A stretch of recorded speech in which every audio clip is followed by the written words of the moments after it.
Hei, Neraga Kareba Kaceps di sini. Penjara terburuk di dunia ialah rumah tanpa kedamaian. Maka berhati-hatilah dengan siapa kita akan bersanding, sebab biasanya sikap manis itu tiba di awal, melebur di akhir. Selamat menjadi saksi.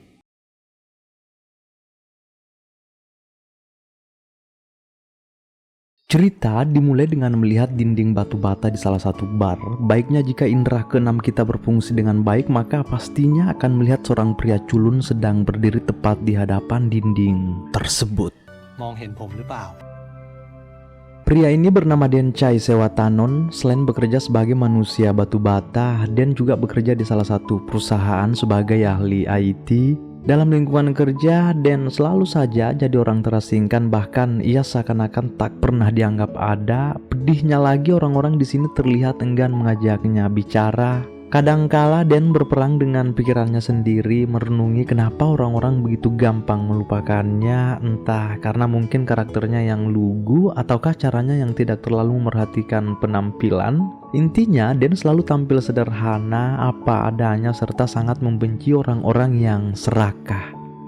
Satu-satunya Den terkenal ialah pada saat komputer karyawan-karyawan yang lain lagi error, pasti Denlah yang dipanggil oleh mereka untuk memperbaikinya. Artinya, orang-orang di sini hanya mengingat Den jika sedang butuh saja, apalagi memang Den ini sangat handal soal IT. Den yang tidak memiliki rumah sendiri, mau tidak mau ya harus ngontrak. Di tempat inilah Den biasa hidup lebih merdeka, lepas dari hinaan orang lain. Teman terbaiknya selama ia hidup adalah komputer yang ada di hadapannya sekarang. Selain jadi orang yang gampang terlupakan, Den juga orang yang sangat kesepian sebenarnya. Dari dulu ia begitu menginginkan ada satu sosok yang bisa membuatnya tersenyum lebar. Jika itu bukan dari perempuan yang dapat menerima ia apa adanya, setidaknya seorang teman lah. Tapi bahkan satu orang pun tak mau mengajak Den bersahabat.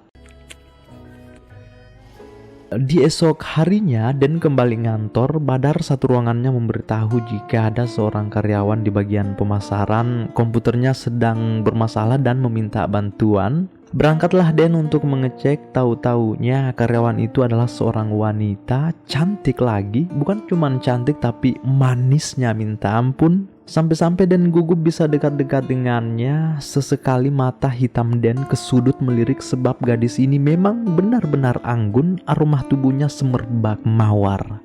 Dan karena ini adalah keahlian Den, tak butuh waktu lama yang memperbaiki komputer sang gadis. Terlebih Den sangat terkejut pula pada saat gadis ini berterima kasih dan itu menyebut nama lengkap Den Chai Sewatanon. Den tak menyangka karena ternyata ada orang secantik ini mengingat namanya. Saking herannya Den, ia bertanya dengan gugup, "Hei, baru kali ini ada yang mengingat namaku dengan lengkap. Kenapa?" Tahu-taunya sang gadis membaca papan nama Den di lehernya. Sekalian aja sang gadis juga memperkenalkan diri. Ia bernama Nui Pasarapa Watanatura Kalacula. Iya, senyum-senyum sendiri si Den. Bahkan dari pertemuan pertama inilah Den mulai jatuh hati. Setiap hari Den memperhatikan Nui dari kejauhan, mencintai dalam diam. คนยิ้มแย้มตลอดเวลาเธอฝันว่าครั้งหนึ่งในเทศกาลหิมะให้ได้และจะยิ้มมากกว่าปกติเวลาที่ข้างในเธอไม่ได้ยิ้มด้วย Di suatu pagi yang cerah, ketika Nui sudah sibuk di depan komputer, ada seorang pria mendatanginya. Ternyata itu adalah atasannya Pak Top alias Pak Rangga. Maksud Rangga datang kemari yang mau mengajak Nui keluar sebentar. Saya kira Nui nolak, tahu-taunya sangat antusias. Mereka berdua pun keluar entah mau kemana. Lalu jelas seluruh karyawan di sini seketika nengok, hanya satu yang berdiri yaitu Den. Apalagi Pak Rangga memang sempat memegang pinggul Nui. Itulah mengapa mereka-mereka ini pada heran, bahkan tak berkedip, apalagi Rangga itu sebenarnya sudah beristri bahkan sudah punya anak. Salah seorang dari mereka ngegosip katanya dalam minggu ini ternyata Rangga sudah ketiga kalinya mengajak Nui keluar dengan alasan rapat, dan yang dibaluti rasa penasaran lebih, apalagi hatinya juga sudah digetarkan oleh Nui, pun keluar mengikuti kemana Rangga membawa Nui. Baru tiba di parkiran, hati Den sudah dipatahkan kenyataan. Ia melihat Nui tertawa bahagia diberi bunga oleh Rangga. Tentu ini sebuah pesan jelas untuk pecinta Heiner jika mereka berdua pasti diam-diam menjalin hubungan. Ada hal yang membuat Den sangat terpukul ketika Badar membawa netbook milik Pak Rangga. Katanya ada CD yang tersangkut. Pada saat Den membuka dan memeriksanya, Den malah melihat foto-foto keluarga Rangga, foto istrinya, foto anaknya. Berarti sudah sangat jelas jika Nui itu dijadikan kekasih simpanan.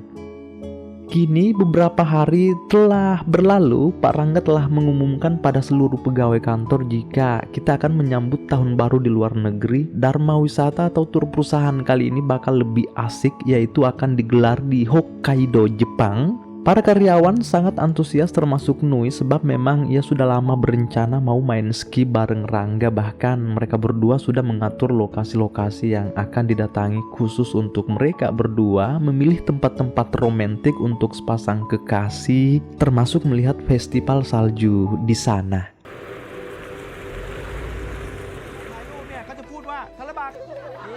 Kini mereka semua sudah tiba di Hokkaido, Jepang, termasuk Den. Tuh dia di barisan paling belakang. Setelah foto bersama, saatnya keliling menikmati suasana Hokkaido. Banyak sekali salju di sana, Den jalan dengan kesendiriannya, sedang di belakang Rangga dan Nui sudah asik bersenda gurau berduaan. Dan kesini bukannya datang menyambut kebahagiaan, namun malah datang melihat kemesraan Nui dengan Pak Rangga. Tentu dalam posisi ini Den dihantam kepedihan, apalagi ia mengetahui jika Rangga itu sudah berkeluarga.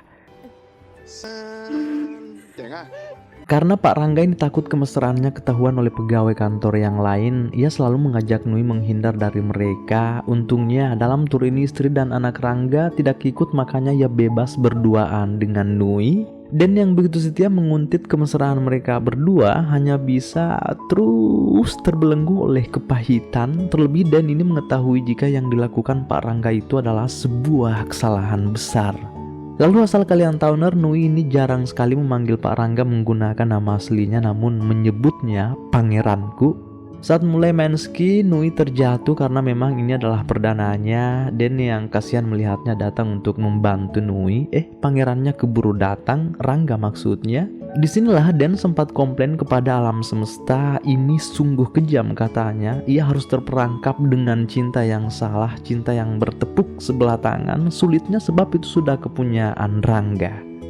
Ada satu hal yang unik sekaligus sakral di Hokkaido. Menurut kepercayaan orang banyak, siapapun yang membunyikan lonceng yang ada di depan sana itu dan berdoa tentang cinta, maka doanya bisa saja dikabulkan. Dan yang sudah cukup lama dengan sepi mencoba melakukan ritual unik ini, Den telah membunyikan loncengnya. Dan kalau saya menerawang apa doa Den di sini, ia pasti berharap semoga bisa menjadi pangerannya Nui meskipun itu cuman sehari. Di esok paginya, kita melihat hotel untuk program tur perusahaan. Rangga telah mengatur semuanya mulai dari penginapan, konsumsi, serta asuransi perjalanan. Lalu ketika Den hendak turun ke lobi sarapan, kebetulan sekali ia melihat Nui mau turun juga. Tapi entah karena Nui ini sudah ilfil atau bagaimana, ia seketika balik ke kamarnya dengan alasan ke Den lupa sesuatu. Padahal sebenarnya ia cuma tidak mau satu lip dengan Den. Dan yang sangat mengerti begitu turun sendiri saja. Saat tiba di lobi lantai 1, Den malah shock ketika melihat istri serta anak Pak Rangga ternyata datang dari Thailand. Yang jadi ketakutan Den sebenarnya jangan sampai hal ini dilihat oleh Nui, itu bakal mengerikan jadinya. Tak berselang lama ada seseorang keluar dari lift, siapa lagi kalau bukan si Nui. Wah, saya kira itu betul si Nui, tahu-taunya karyawan lain. Namun lihatlah siapa di atas sana. Disinilah Nui menyaksikan langsung jika pangerannya selama ini ternyata sudah berkeluarga. Dimana hari ini harusnya hari spesial Nui dan si Rangga, namun siapa yang menduga jika istrinya datang secara tiba-tiba. Atas kejadian itu, jelas Nui tak mampu menahan air matanya, hatinya teriris-iris, bisa-bisanya ia terjebak dalam cinta yang salah, jadi selingkuhan atasannya sendiri.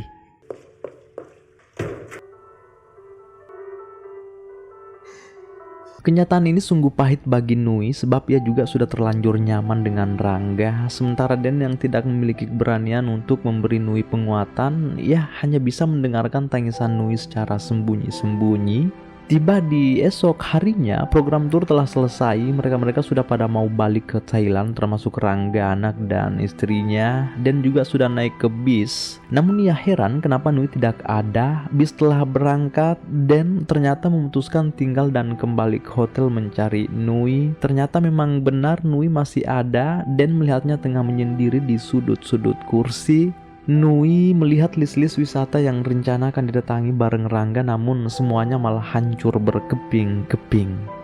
Harusnya jika Den di sini memiliki keberanian, inilah waktu yang pas untuk mendekati Nui, memberinya support system. Tapi ya begitulah Den, bisanya hanya menguntit dari kejauhan saja, mencintai dalam diam.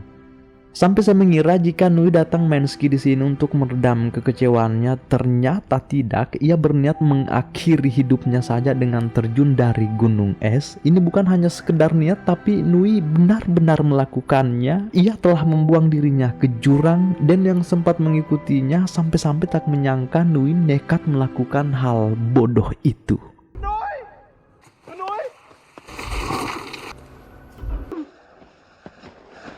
Apalah daya, Nui sudah lenyap di telan salju, entah ia jatuh kemana. Sampai malam dilakukan pencarian, namun hasil tetap nihil. Mereka sama sekali tak melihat tanda-tanda keberadaan Nui.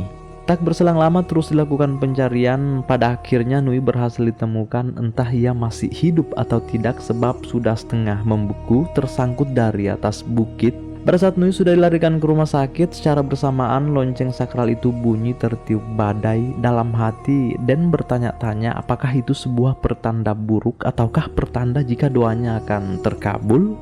Entahlah. Setelah semalaman dilakukan pemeriksaan, pagi telah menyapa dan langsung masuk melihat kondisi Nui sekaligus bertanya ke dokter apakah ia baik-baik saja. Kata Pak Dokter, untungnya ia tidak mengalami luka fisik. Lalu kini Den dipanggil ke ruangan sebab ada hal penting yang ingin Pak Dokter sampaikan. Dari ruangan inilah Den diberitahu oleh dokter yang hal ajaib. Katanya setelah melakukan pengecekan otak, memang terlihat tidak ada masalah pada otak Nui, tapi berdasarkan gejalanya, Nui mengidap TGA, Transient Global Amnesia, penyakit yang sangat langka untuk orang yang semudah Nui. Inti dari penyakit ini, Nui tidak akan bisa mengingat apapun yang terjadi akhir-akhir ini. Itulah mengapa Nui tidak bisa ingat bagaimana dia bisa ke Jepang. Perubahan cuaca yang mendadak bisa menjadi salah satu penyebabnya, apalagi Nui pingsan semalaman di salju, kata Pak Dokter. Dan sangat khawatir mendengar itu semua. Lalu ia bertanya apakah Nui bisa sembuh. Kata si dokter gondrong ini, tenang saja, TGA tidak akan berlangsung lama pada Nui. Ia hanya lupa ingatan dalam one day atau satu hari saja. Besok ingatannya pasti akan normal kembali. Kini Nui sudah keluar dari rumah sakit setia ditemani oleh Den. Dari sinilah Nui kembali layaknya seorang anak-anak yang penuh dengan rasa penasaran lebih. Ia mulai bertanya ke Den apa yang telah terjadi sebenarnya, kenapa saya tiba-tiba bisa ada di Jepang. Den pun memperlihatkan bukti konkret, yaitu foto bersama mereka saat awal tiba di Hokkaido, Jepang. Bangอยู่ด้านหลังอะ ไม่ได้เนี่ยไม่เหลือแค่เราสองคนน่ะคุณเป็นตุ๊ดปะเนี่ย Melihat seorang pria culun ada di sampingnya, Nui tentu heran juga, lalu bertanya, kau ini sebenarnya apanya saya? Salah satu cara terbaik Den agar bisa lebih leluasa dengan Nui, ia pun memanfaatkan situasi dan mengaku jika aku ini adalah pangeranmu, pacar maksudnya Ner. Sekarang Den akan memposisikan dirinya sebagai Rangga agar semuanya bisa lebih ngena. Apalagi kan Den memang sering sekali menguntit kemesraan Nui dengan Rangga sebelum-sebelumnya. Sebagai seorang wanita tentu Nui tidak semerta-merta langsung percaya jika Den ini adalah pacarnya. Nui menuntut satu bukti yang kuat ke Den agar ia bisa percaya. เชื่อนะแต่ว่า ความจำเสื่อมไงครับเป็นเจ้านายคุณนี่ครับ เราเป็นแฟนกันมากี่ปีแล้วอะ ผมเป็นแฟนคุณนุ้ยจริงๆนี่ครับ คนแปลกหน้าที่ไหนก็ได้มาความจำเสื่อมคุณรูปคู่คุณก็ไม่มีแม่ฉันคุณก็ไม่เคยเจอ ปานใต้อกข้างซ้ายครับ เรา ครับ เป็นแล้วเหรอ ก็เป็นแฟนกันนี่ครับ Asal ngaku aja si Den ini, tapi tidak apa-apa, intinya Nui sudah sedikit percaya jika Den adalah pangerannya. Dan karena ini hanya akan berlangsung selama 1 hari, maka Den pasti akan memanfaatkan situasi sebaik-baiknya dan memberitahu Nui jika kita ini sebenarnya sudah ketinggalan bis, maka ayo kita tamasya sepuas-puasnya di Hokkaido sebab ini adalah hari terakhir kita di sini. Sambil tersenyum lebar, bisa sakrap ini dengan Nui dan juga memperlihatkan tempat-tempat yang akan dikunjungi. Padahal sebenarnya list ini dibuat oleh Rangga dan Nui, tapi biar lebih romantis dan mengaku jika dirinya lah telah menyusun semua ini untuk bidadari tercintanya si Nui. Siapa yang menduga Nui malah menolak semua ajakan tamasya itu. Lagi-lagi ia kurang yakin jika pria seperti Den ini tidak mungkin adalah pangerannya. Tidak menyerah si Den, ia terus mencari cara agar Nui bisa benar-benar percaya dan mulai memperlihatkan sisi romantiknya persis apa yang Rangga pernah perlihatkan ke Nui. จริงดิ Iya, taunya itu belum berhasil. Nui malah emosi melihat tingkah Den yang sok romantis. Tapi tenang Ner, Den tidak akan menyerah begitu saja. ไม่ชอบ แล้วยังจะต้องมาเจอคนอย่างคุณเป็นแฟนอีก นี่มันยังไงล่ะครับ อย่างนี้ไง ก็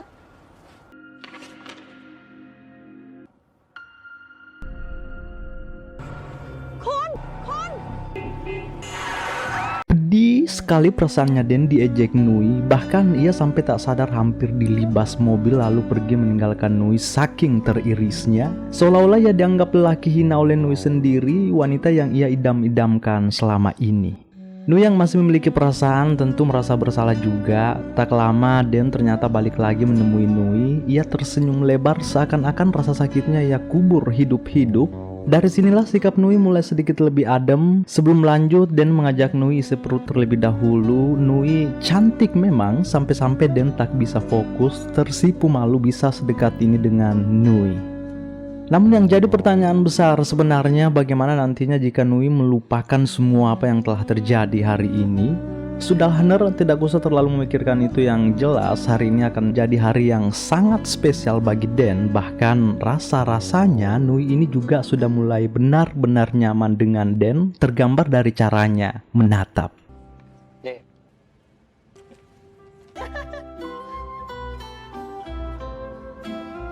Pertama-tama mereka mendatangi sebuah tempat wisata yang banyak dikunjungi orang-orang jika ke Hokkaido, yaitu Lembah Neraka. Nanti cari di Google perihal lembah ini Ner. Kita lihat Nui sungguh bahagia diajak ke sini oleh Den. Sepulang dari sini ada satu pertanyaan terlontar dari Nui. Katanya, "Hey Den, jika engkau berbicara denganku, kenapa tidak pernah melihat kedua mataku?" Kata Den, "Tidak, ini sekarang saya sedang melihatnya." Padahal bukan melihat mata, tapi itu jelas-jelas mengarah ke telinga. Nui pun mencoba mengetes Den, mengajaknya saling tatap selama 1 menit. Apakah Den mampu?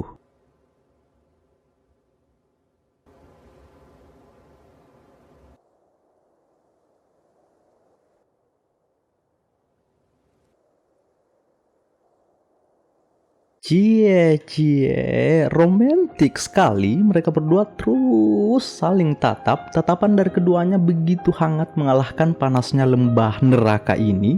Ada rasa yang kian terjalin, ada luka yang tak sabar menanti. Dari sini, Nui juga mulai bertanya, "Hei, kapankah engkau mulai naksir denganku, Den?" Dan pun menjelaskan semuanya. Itu terjadi pada saat aku datang memperbaiki komputermu tempo hari di kantor. Dari situlah benih-benih cinta ini mulai tumbuh, Nui. Seraya terus jalan berdua sambil bersenda gurau dan juga memberitahu Nui yang sebenarnya jika dari sejak itulah aku selalu memperhatikanmu dari kejauhan, mencinta dalam diam.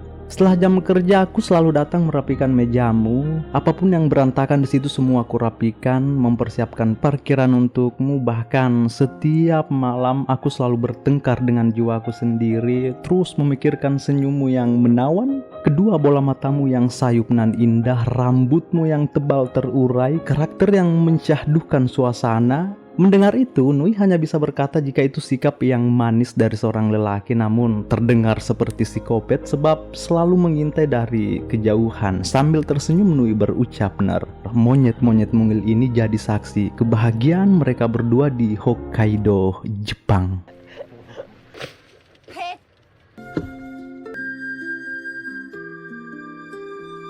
Sudah beberapa tempat spesial yang mereka datangi, namun ada satu tempat yang ingin sekali didatangi Nui, yaitu festival salju. Tapi karena badai tiba-tiba menyusup, mereka berdua pun menunda keberangkatan. Singgah di Alfamart sambil menunggu badainya usai. Suasana makin asik karena tiba-tiba mati lampu. Dan yang kebetulan hari ini ulang tahun, diberi kue oleh Nui. Sederhana memang, tapi ini mampu membuat Den tersenyum bahagia sebab baru kali ini ulang tahunnya dirayakan, dan itu dari seorang wanita yang sangat ia cintai. Birthday to you. Yeay. Lampu telah menyala, itu artinya kereta sudah bisa terakses. Mereka pun berangkat ke festival salju. Kebahagiaan Nui sudah tak terbendung lagi ada di sisi Den. Kesederhanaan itulah yang lahan perlahan membuat Nui mulai nyaman dan benar-benar menghujaninya dengan cinta, kasih, dan keikhlasan. Bahkan mereka sudah mesra-mesraan. Sikap manja Nui makin terlihat dan itu sebuah pertanda jika wanita sudah benar-benar nyaman, kan? Mereka telah sampai di lokasi festival salju, di mana ini adalah puncak kegembiraan akhir tahun bagi orang yang datang melihat rumah es besar di depan sana. Kata Nui, ini sangat indah, namun sayang untuk apa semua usaha membangunnya jika besok pada akhirnya hancur meleleh juga. Tidak sepatah kata pun jawaban keluar dari mulut Den, sebab ia merasa jika pertanyaan itu tertuju pada dirinya sendiri. Untuk apa ia membangun kebahagiaan dengan Nui jika besok ia akan melupakan semuanya? Tapi satu hal yang pasti, nikmati saja sebab hari ini adalah anugerah, hari kemarin adalah sejarah, hari esok adalah misteri. Asik sekali. Setelah melihat rumah salju, Dan menarik Nui masuk ke salah satu gereja. Ada hal sakral yang ingin Dan sampaikan ke Nui, di mana itu amat tak terduga. กับผมนะครับ ไม่เอาอ่ะบ้าเหรอ ก็อินเตอร์เดียวนะครับ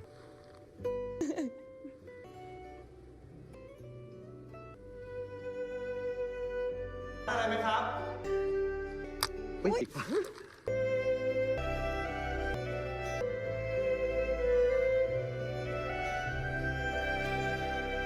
Saya juga kurang paham, inikah yang dinamakan nikah siri atau nikah semau-maunya aja? Tidak jadi soal, yang pada intinya Dan telah mengikat jari manis Nui pakai cincin permen. Setelah sama-sama sepakat, terlihat Nui mengajak Dan bertamasya ke kamarnya. Entah apa yang mereka ingin lakukan di sini.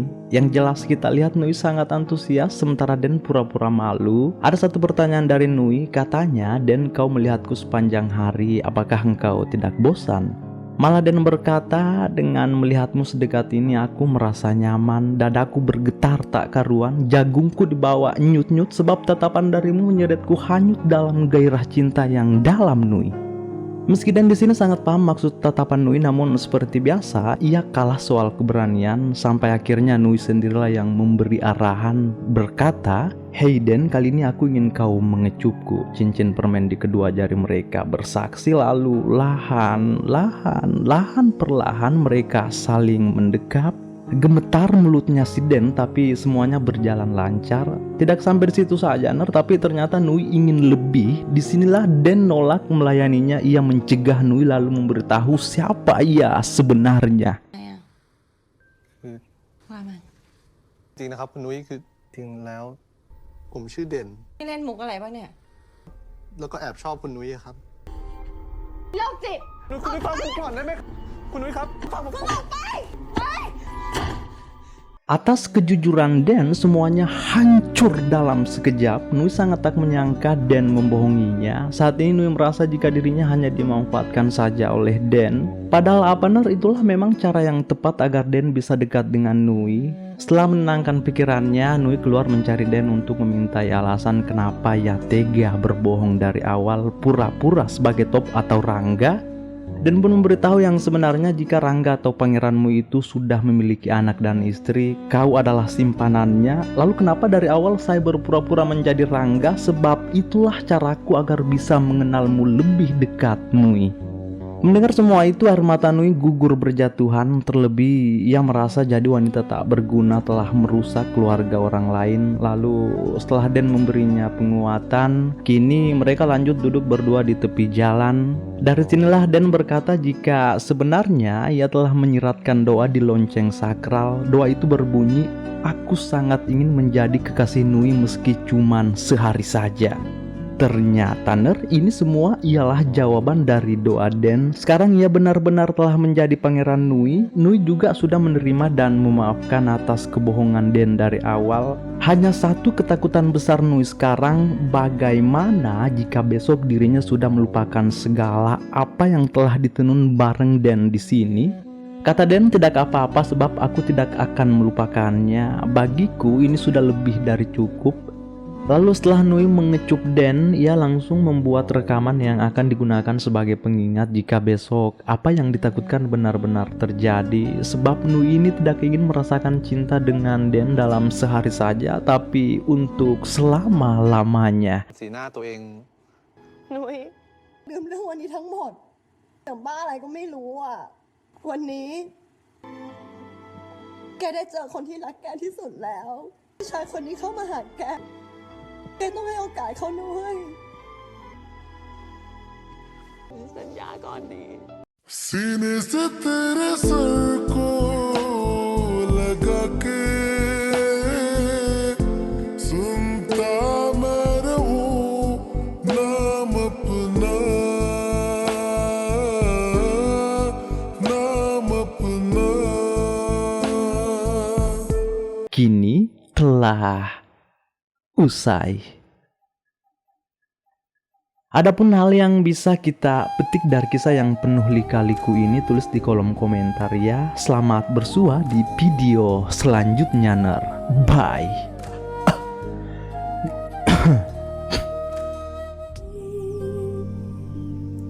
And every time I try to fly, I fall without my wings.